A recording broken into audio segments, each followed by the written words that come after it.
The old Willowbrook Asylum stood at the heart of a dense forest, its walls crumbling, windows shattered, and doors hanging off their hinges. It had been abandoned for decades, ever since a series of mysterious deaths and disappearances led to its closure.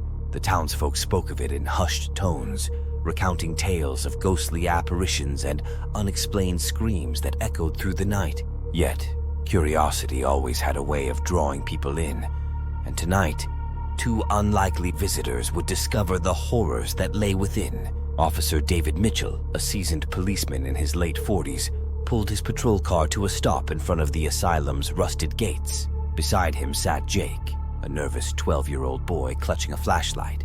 The boy's brother, Mark, had gone missing 2 days ago, and Jake was convinced that Mark had ventured into the haunted asylum on a dare. With no other leads, Officer Mitchell had reluctantly agreed to investigate the old building. "Are you sure this is where he went, Jake?" Officer Mitchell asked, glancing at the boy. Jake nodded, his eyes wide with fear. "He said he'd explore the asylum. He thought it would be fun." The officer sighed and pushed open the car door. "Stay close to me and don't wander off." The gate creaked loudly as they pushed it open, and the two stepped into the overgrown courtyard. The wind howled through the trees, and the asylum loomed ominously in the dark, its silhouette stark against the night sky. They approached the front door, which groaned in protest as Officer Mitchell pushed it open. Inside, the air was thick with dust and decay. Shadows danced across the walls, and the sound of their footsteps echoed eerily through the empty halls. "Mark!" Jake called out, his voice trembling. "Are you here?" There was no response, only the faint rustling of the wind. They moved deeper into the building, their flashlights cutting through the darkness. They passed by abandoned medical equipment, broken furniture, and faded photographs of patients and staff. "This place gives me the creeps," Jake whispered, staying close to the officer. "Stay calm," Officer Mitchell replied, though he couldn't shake the feeling that they were being watched. As they ventured further, they heard a chilling scream echo through the halls. They ran towards the sound, entering a large room filled with old hospital beds. At the end of the room stood a ghostly figure, a nurse in tattered clothing, her face pale and eyes hollow. Jake gasped and clutched Officer Mitchell's hand. "Who is she?" The officer drew his gun, though it trembled in his hand. "Stay behind me." The ghostly nurse glided towards them, her feet not touching the ground. As she approached, she let out a blood-curdling scream, and then, just as suddenly as she had appeared, she vanished, leaving behind an icy chill. "We need to keep moving," Officer Mitchell said, his voice unsteady. "Mark has to be here somewhere." They continued their search, descending into the basement. It was damp, dark, and filled with the smell of mold and decay. Jake's flashlight flickered, casting eerie shadows on the walls.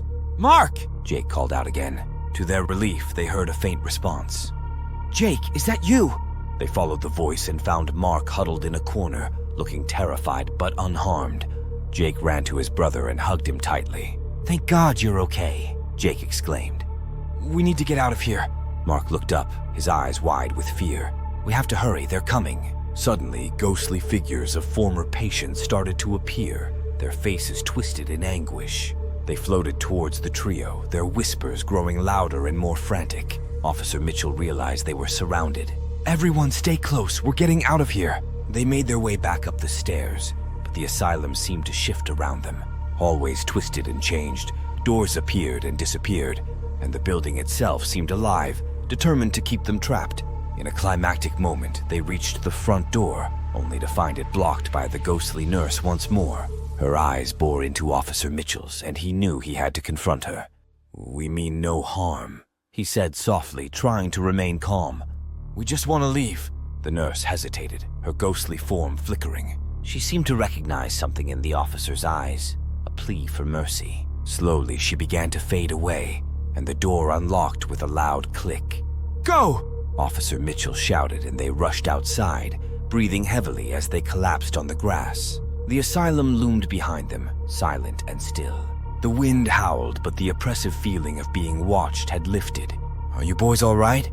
Officer Mitchell asked, checking them for injuries. Jake nodded, tears streaming down his face. "Thank you, officer. Thank you for saving us." Officer Mitchell helped them to their feet and guided them to the patrol car.